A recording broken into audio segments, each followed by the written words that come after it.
If I gave a fuck what y'all think I would be doing this?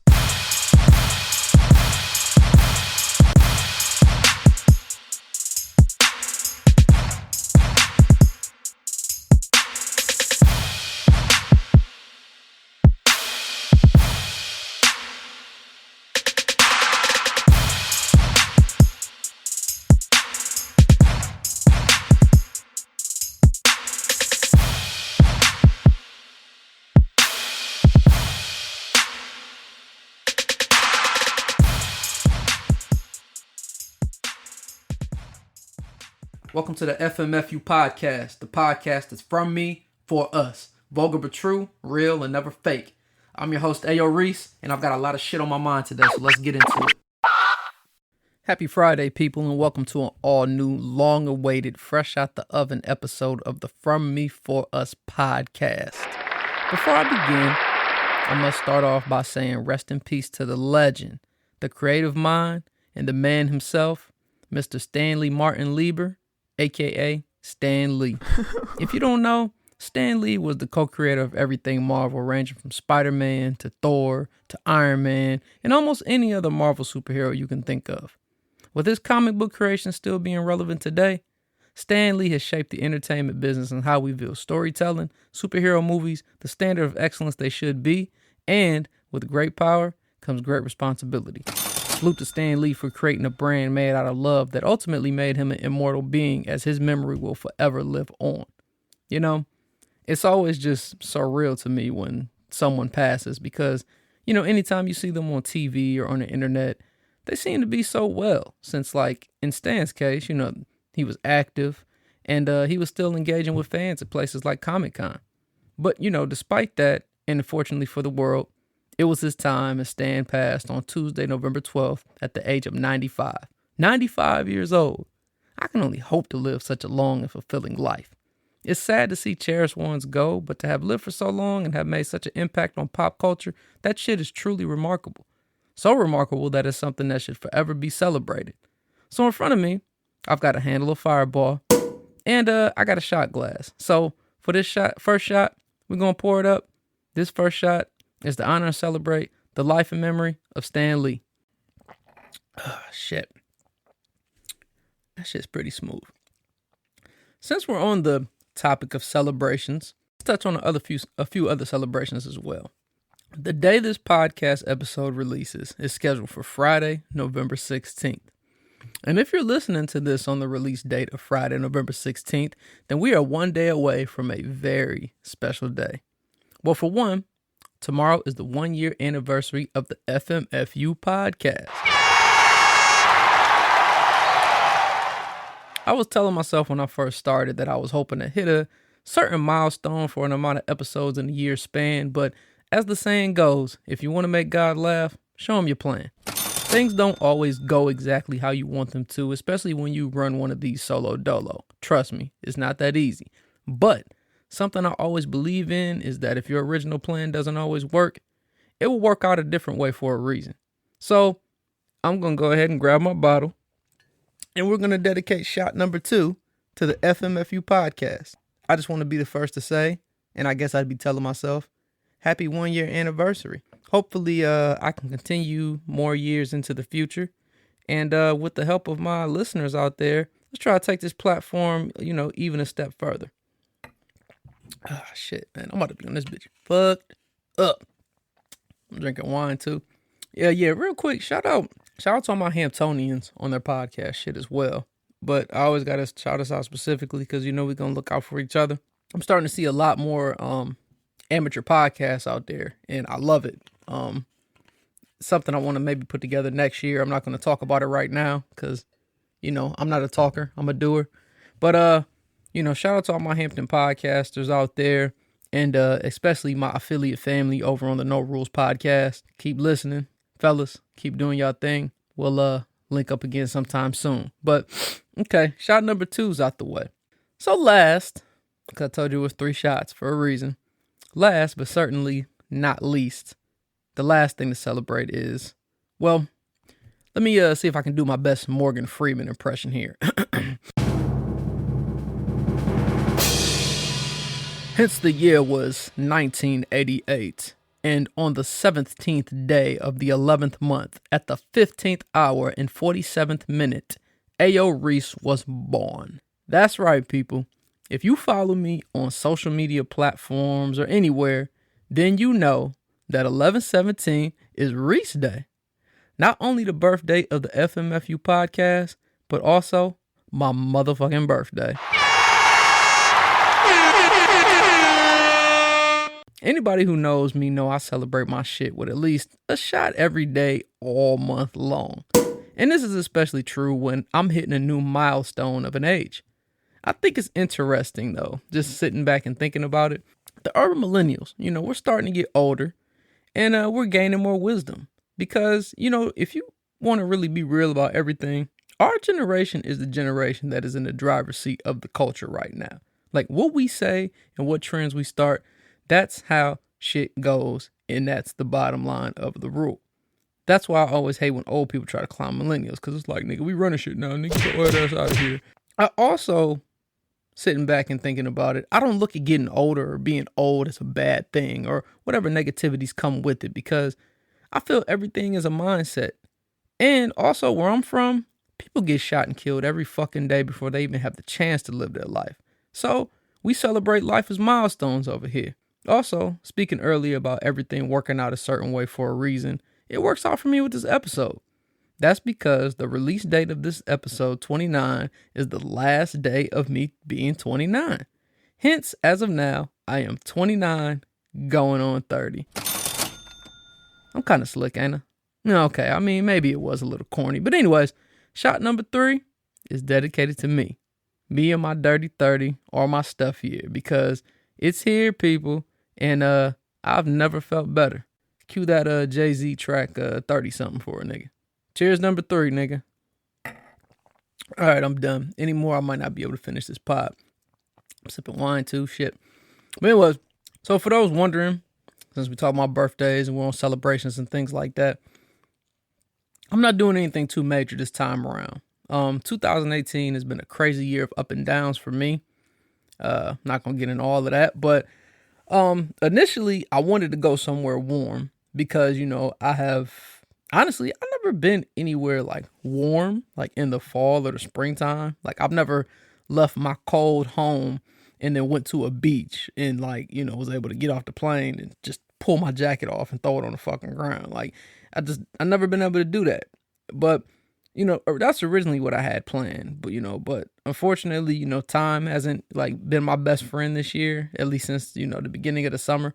So, because of that, and I definitely don't want to stay around this motherfucker for my 30th, I'm heading down to New York and be down there and kicking it all weekend. So, if you follow me on social media, I'm sure you'll see lots of, Instagram story and Snapchat action as always. But besides the fun, I'm just honestly just ready to just get a little break from work, kick my feet up and, see some friends I haven't seen in months. So it should be a good time. Besides the November turn up stuff, I haven't really been chopping it with y'all for a while. So I know some people, if you haven't been really keeping up with what's been going on with me, you're probably wondering what's been new with Reese?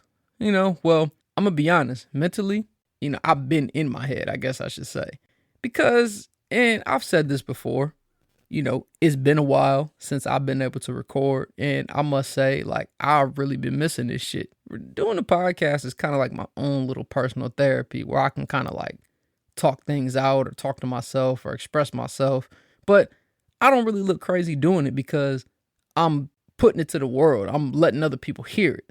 So it kind of soothes me in a way, similar to when I'm having personal time with my side bitch named Sony PS4, of course. But anyways, I do miss it.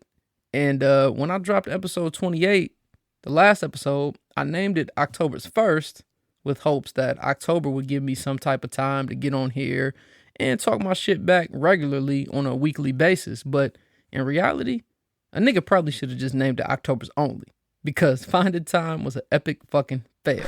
So time's been scarce because of, some of the same reasons as before. 12-hour work days, no end to it seeming to be anytime soon, and weekends that consist of nothing but errands and things to do that couldn't be done during the weekday because of the long work days. Most of that weekend work has been us constantly working on our house we closed on back in September, though. Oh, yeah. I never formally announced it on here, but the Browns are officially homeowners in this bitch. Yeah. So, it took a little bit of work to get things how we wanted them to be. So because of that, we didn't move in right away after we closed in September. We had some stuff we needed to take care of to be comfortable. So we had to fully remodel the kitchen because that shit looked like a pile of throw up. We had the living room painted, basement painted, did some chopped the tree down, like all kinds of different shit. Bought brand new furniture almost every room, like exciting stuff, really exciting stuff, but not so exciting shit all at the same time. So, but we finally got it where we wanted it to be for the most part because, owning a house, you're going to constantly and continuously upgrade and change things as time go on. But we got it how we liked it for the most part. And then, we moved in a few weeks ago. And then last weekend, we opened up the house for our housewarming. And it was a good time. We had plenty of food, had some, got some great gifts, had some gifts from close and afar, love from close and afar. And, ultimately, I got turned the fuck up because, like I just said, when there's an 11 on the month, when there's an 11 for the month of the calendar, we all know that it's my month. So, my ass was actually for, I was out for the count after a while too. But anyways, besides the turning up for November, there's been a couple things that have come up in my mind that I definitely want to get my take on. So, what my nigga Waka say? Oh, let's do it. So, one of my favorite tracks on Wiz Khalifa's mixtape Cabin Fever 3 is called Move On, and it's featuring Kevin Gates. In the beginning of the track, before the chorus drops, Gates is talking to someone. He says some shit like, "Man, I encourage my brother to do nothing fucked up, yo. The money retarded. If the bitch don't fuck with us, she missing a blessing."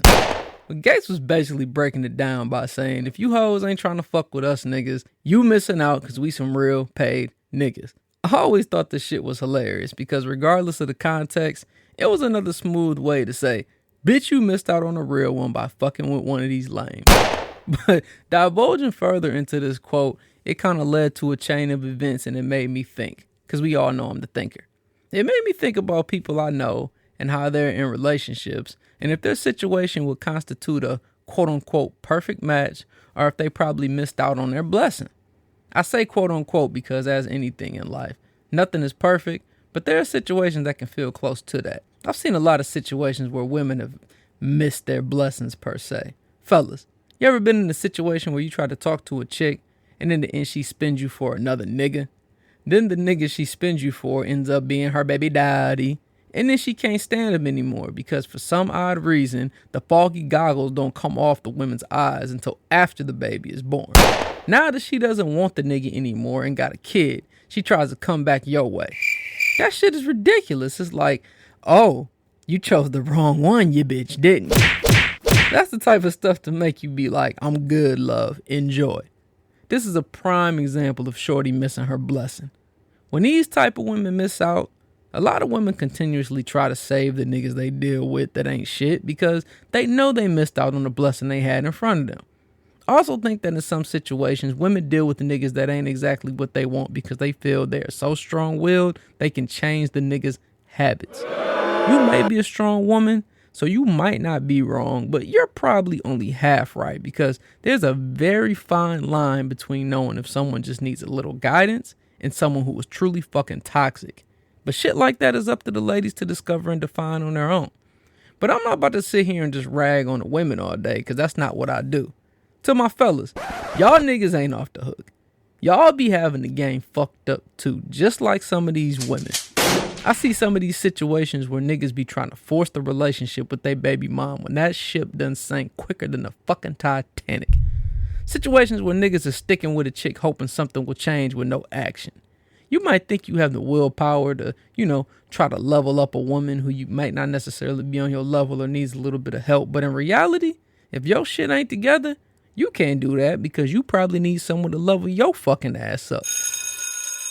It's kind of like a battery. You know how the batteries, like on your AA's or your AAA's or whichever ones, they got a plus side and a minus side. Well, for the battery to generate power, or the proper voltage and work, you can't have one battery with a positive and a minuses and then the second battery with two fucking minuses on it and think that you can change the channel on the TV. How you gonna make change with two minuses? You gotta have the plus and the minus on the appropriate end. If the ends aren't matching correctly, then your channel won't change or your volume won't turn up. I know you probably like, really, nigga? A TV analogy though.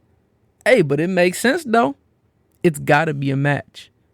The old saying always goes that you should be in a relationship with someone who can essentially make you a better person. Like if you're a selfish person, your significant other should help you not be as selfish. If your significant other isn't as strong-willed as you are, you can help them speak up for themselves accordingly when the opportunities present themselves. It's just like that fucking meme. I think it's got Jay-Z and Beyonce on it, where it says that, you need a strong woman who's strong-willed so she can tell the waiter, that we need to send the food back because it was cooked wrong or some shit. Like, and I think it's got like Hove behind. I think they were walking and like this nigga Hove's like behind Beyonce, like, and it looked like he ducking behind her or some shit. Like, but it's the truth though. You do need that. There's some tasks and some situations where it's like, I need you to go angry black woman and handle the situation because it'll be a lot different from me saying it than you saying it, and it'll be a lot smoother if you just take care of it for me. So I've been in that situation before. Like, I'll be like, I got a sicker on them. You know what I mean? So, you want to be in good situations like that. Things that help your situation out and things that can, help you be better as a person. I mean, you basically don't want to be dealing with someone who makes you feel like you have a rock tied around your ankle and is drowning your ass at the bottom of the fucking sea. Depending on who you choose as, for your woman, sometimes that shows the growth in you as well. I mean, hence look at the difference between Jay-Z and Kanye. Like, let's think about this. Even after the 444 Lemonade scandal, Hove out here flourishing. I mean, let's be real. I mean, they doing their thing. I mean, nobody's gonna really compare to Beyonce anyway. She's like on a total different level than anybody else. But I mean, at the end of the day, she's still a woman. So, Hove flourishing after that shit. Ye, on the other hand, I mean, it just seems to be a continuous downward spiral as things continue to seem to be getting worse. And, this happens because, when we get in situations, sometimes we're focused on the wrong type of shit. And being focused on the wrong type of stuff, that's what translates to all that negativity on social media. It's the FMFU podcast, bitch. Social media is getting to a point where, at least to me, some things they're becoming unrelatable. There are funny things with sports or like old stuff and memories that smack you out of nowhere. Like the Dexter meme that's circulating. Like, that shit's funny as fuck. And that shit, I seen so many of those. I actually had to go on YouTube and watch that whole episode because I was seeing so many omelette du fromage memes. It was killing me not to have seen the episode in so long. By the way, who knew that episode was only like 7 minutes long? Like, them fucking cartoon episodes used to seem way longer back then, but I guess that's all you needed to keep kids' attention, you know what I mean? But anyway, when people start to post some memes about relationships, or they're posting shit and it's starting to get, a little too personal, a lot of that shit I can't really relate to. Some things are so dumb. Like, you ever just read something that's so stupid, or like anybody ever ask you a question that's so dumb, you start to second guess yourself? So then you gotta like really think about it or reread the message or whatever the fuck it is, like more than once. And then you start second guessing yourself and thinking like, well, what am I doing wrong? But sometimes some things they're so fucking dumb they get posted. I have to reread the message and then take a step back and be like, okay, wait a minute. Who posted this fucking meme? Like, or also known as, who is the deliverer of the message? Now remember, if you share a meme or a video or a quote or whatever, it might not be the original author, but you are echoing what that person was saying. So you are the deliverer of the word to your followers in a sense. Like, for example, I saw this video the other day that was reposted, and this chick in the video is going to say some shit like, ladies, if a man takes you out to eat, don't let him pay for your meal with the credit card like a broke nigga, because he technically not paying for it. The government paying for it. And he paying the government back, so technically he still owes you another date that he need to pay for out of his pocket with his debit card or cash. What? What kind of ratchet, delusional, ain't shit, ignorant ass bitch got the nerve to post a video like that? This is one of those examples of us being worried about the wrong shit. Who the fuck makes all these rules saying that you can't use a credit card to take somebody out to dinner? Like, who the fuck cares if someone uses a credit card to purchase you dinner? And this is what happens in our society. We get all these people putting all these made up ass rules online, and then they be fucking the game up. And then you know what? Chicks miss their blessing. Like, you should be happy a nigga want to take your bum ass out to eat anyway. I mean, me looking at it my way, I'm thinking like this. If you got a credit card, I think the perception should be that a nigga, he has the card, so he has some type of credit to get it. We have to get a reasonable doubt, so that means that he can pay his bills and he's responsible, and that helps build up the credit, because that's one of the most important things you can have in life is your name, your word, for men, your boss, and your credit. And I think that's some shit some people fail to realize. Because I'm gonna be real, the way some of y'all be throwing y'all credit scores so quick on Facebook, y'all shit don't be looking that great. Y'all don't be going by rule number 1 either. Rule number 1, I always say 2 things you don't share on social media. You don't share your salary or your hourly wage if you get paid hourly, or your credit score. Hey, real quick. Hey, why did Shorty the other day, right? So I remember I put this out on an episode a long time ago when I was getting pissed off about people talking about, fuck college. You don't need to go to college. Nigga, I know a nigga that was working at McDonald's went to college. So, I feel like it's always a shot because I went to fucking college.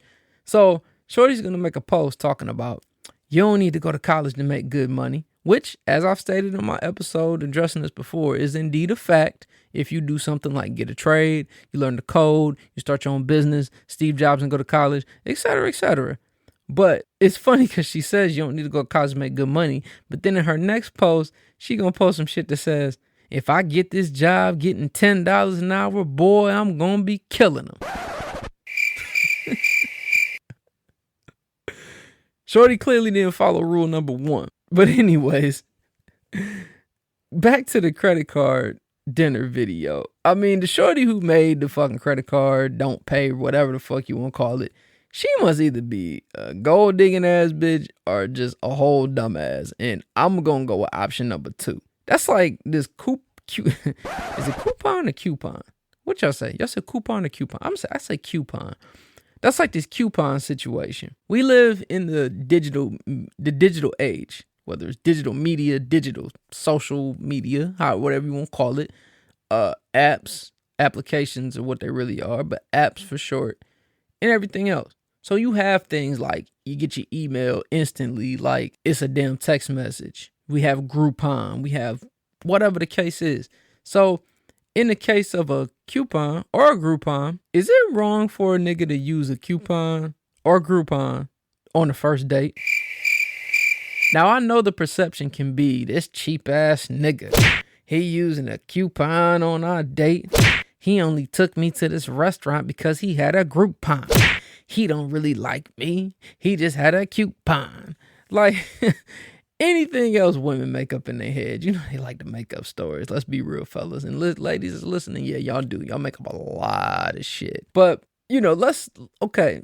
Nigga wanted to use a coupon, Groupon, whatever. I don't think it should be nothing wrong with that. But let's put this in the mix. Let's not say he's using it's like Applebee's or no bullshit spot, right? Let's say hypothetically he's taking you to let's say Ruth Chris. Okay, now Ruth Chris isn't the most expensive spot. I mean, you got Capitol Grill, other spots that's Ocean Prime, shit that's way more, but Ruth Chris it's still high. So let's say you guys go to Ruth Chris. A dinner for 2. After food and then drinks and hanging out, you probably not spending any less than $150, $160 in there at minimum, right? So let's say buddy has a $25 gift card or a $20 Groupon, or let's even make it worse. This nigga pulls out a paperclip coupon from a fucking newspaper. Ladies, would y'all feel some type of way? Or fellas, let me ask y'all, Would y'all give a fuck if they felt some type of way if you gonna say this $25? I mean, realistically, the man's still paying $100+ for y'all meal. I mean, he not taking y'all to fucking Denny's. He not taking you to IHOP. Like, would it be an issue with using this type of discount? I don't think it should be. Like, or, I mean, would it be in your mind, ladies, that he only took you there because of the coupon? Or, I mean, would it just be an automatic negative perception and you would automatically assume he was like super frugal, like Mr. Krabs or Julius Rock or Jason Pitts? Like, I put it like this. I just think, in my opinion, like, as a man, if I was going to go on a first date and I took a woman out to Roof Chris and I had a $25 coupon, you best believe I'm using that motherfucker. And if you feel some type of way, then fuck it, you shouldn't. You should commend the guy for wanting to save some money while still knowing how to enjoy some of the finer things in life. It shows a man knows how to manage his funds. And if a nigga can manage his funds, that probably means he could probably manage that attitude of yours. So I've already stated earlier how tomorrow is November 17th, which is my dirty 30 and also the 1-year anniversary of the FMFU podcast. But because tomorrow's Saturday the 17th, that means Sunday's the 18th, but Monday is November 19th. Now, what's so great about November 19th? Well, November 19th marks the 14th anniversary of one of the craziest events to ever occur during an NBA basketball game, the Pacers-Pistons brawl, known as the Malice at the Palace. I didn't realize it's almost the anniversary of that shit, but I was at work on YouTube the other day and watching it, and I think I just maybe Googled it or something, and I realized, oh shit, like that happened in November. Crazy November, you know what I mean? So, you know, I remember when it happened, and you know, it's always funny to look at things like then and then look at things now. And as you get older and, you know, you look at the climate nowadays, like certain things look differently to you as you get wiser. You know, to be real, as much as I love a good fight or a little bit of drama as entertainment, especially when it's real and I know it's not no scripted like reality TV, love and hip hop bullshit, like everybody likes it. We're not going to sit here and say that we don't. But I will say this. I think after watching this video the other day, I've come to the conclusion that I hate the Malice in the Palace. Now, if you live under a rock or are not a big sports person, let me just tell you what it is. So the Malice in the Palace, Malice at the Palace, whatever they call it, whatever, you know what I'm talking about. It was pretty much a big fight that occurred between the Detroit Pistons, the Indiana Pacers, and some Detroit Piston fans in the stands. So the fight initially started out because Ben Wallace of the Pistons, he pushed the Pacers' Ron Artest, also known as Metta World Peace, because of a foul he committed when the game was out of reach. Brief scuffle and grabbing occurred between the teams, and then, you know, out of nowhere, this nigga Ron Artest jumps into the stands and go after some fans. Like, the shit was so unreal. Like, you would have really thought this shit was like scripted on some throwback WWF type shit. And as a young kid or even now, you know, like I said, you get entertained by people fighting, NBA fights, whatever. I mean, I was rough growing up. Like, that shit is somewhat entertaining. You always in school, you want to see the fights, whatever. So it makes sense. And also, I think it's like that too, because fights in a professional sport, it always has you curious because these are some big motherfuckers out there. And for me, I'm always thinking to myself, like, can your big ass really fight, or are you just good at ball? You know what I mean? So, but watching this clip after all these years, I do have to sit here and say that I fucking hate the Malice at the Palace. Like, and I've got some good reasonings. First of all, the commentator who was talking with Mike Breen, he kind of pissed me off. I couldn't get the name of who it was, but he kind of pissed me off. So when the fight initially broke out, and this was before the thing happened with the people in the fans in the stand, you know, it was a tone in his voice, and he was saying things like, "What a disgrace." I didn't like that because to me, I don't know, it just smelled very, he says nigger behind closed doors-ish to me. Like, I can't disagree that it wasn't a disgrace because you had people fighting at a professional basketball game, and I mean, even though these people are professional basketball players, it is their place of work, but when you get certain feelings about things, you always go with your gut. So I'm just like, what you be saying behind closed doors, whoever you are. And then I also hated it, due to the fact that the nut ass Detroit Piston fans tried to treat the Pacers like fucking animals. So the fight was calmed down like almost all the way from, when the pushing started initially between, Ben Wallace and Ron Artest. And Ron Artest was laying on the scorer's table, try to calm down. That motherfucker's crazy, but he tried to do whatever he could do to calm down. And then, it probably would have been over after that.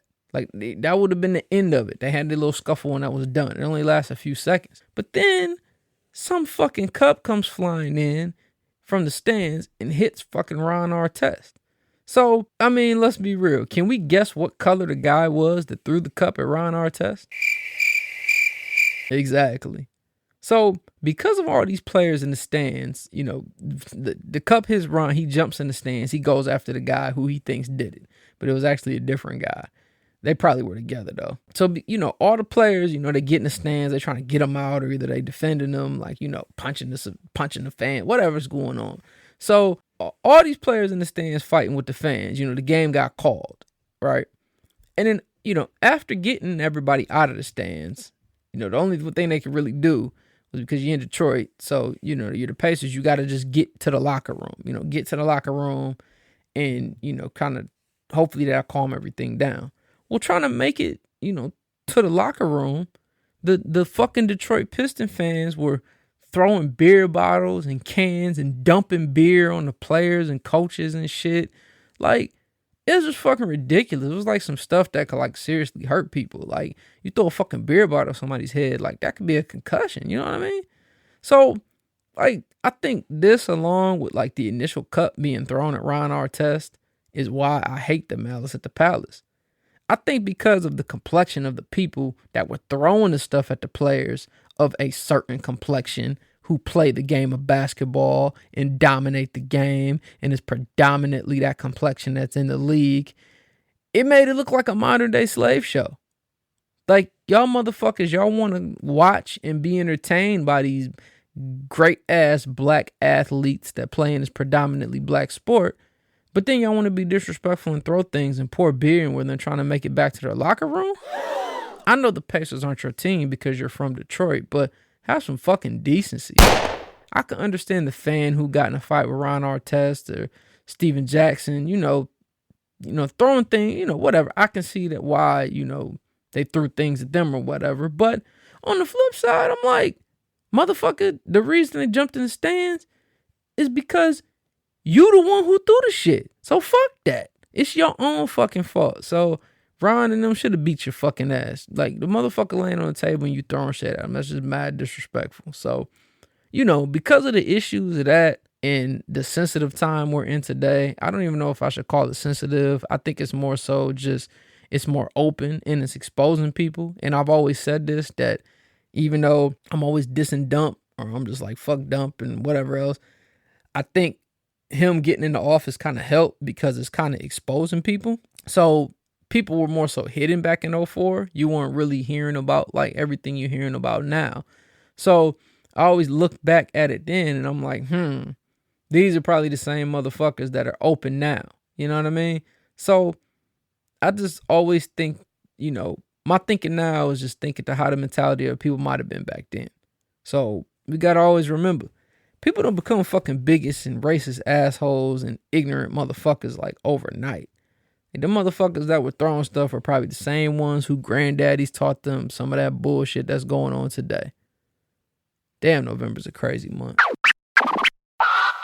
If I don't get to it next week, I want to wish everybody a happy Thanksgiving. And if you're heading out next week, to have a safe and happy Black Friday shopping day.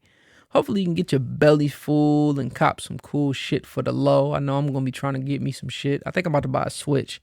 Maybe I can take that shit to work and play that to keep me entertained. But, or if you ain't buying cool shit, you can start your Christmas shopping if you haven't already. I did have one more thing I wanted to say. Since it is my birthday weekend, I've been putting together something that I wanted to share with everybody. Be on the lookout if you have Apple Music. I'm putting together a playlist. It should be available as of Saturday, November 17th. It's called This Is 30. Basically, it's just a bunch of music that basically it's a lot of songs that just have any type of memories of certain points of my life. It's hard to put every song because we pretty much have like 3 weeks worth of music. It's so much. But so it's still pretty freaking long. But believe me, it was even longer before I trimmed it down. So it's all songs. I try to pick songs from each year, from 1988 all the way to 2018. Something that I felt is relevant, or if I hear it, I think of something, or automatically sparks a memory, or different things like that. Not necessarily anything that was just hot at the time. So it's the This Is 30 playlist. It's on Apple Music.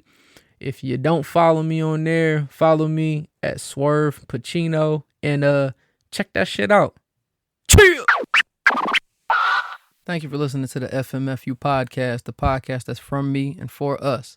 Make sure you hit that subscribe button, like, and comment, whether you're listening on Apple Podcasts, SoundCloud, or Google Play. Also, make sure you get at me on my social media pages. I have a Facebook page, which you can search for From Me For Us, or you can leave it in the status at FMFU_podcast. Also, get at me on Twitter and Instagram at the same @names. That's at FMFU_podcast. Remember, people, always keep it a buck, always keep it 1,000, and perception is everything. I hope you have a nice day. Still fuck y'all.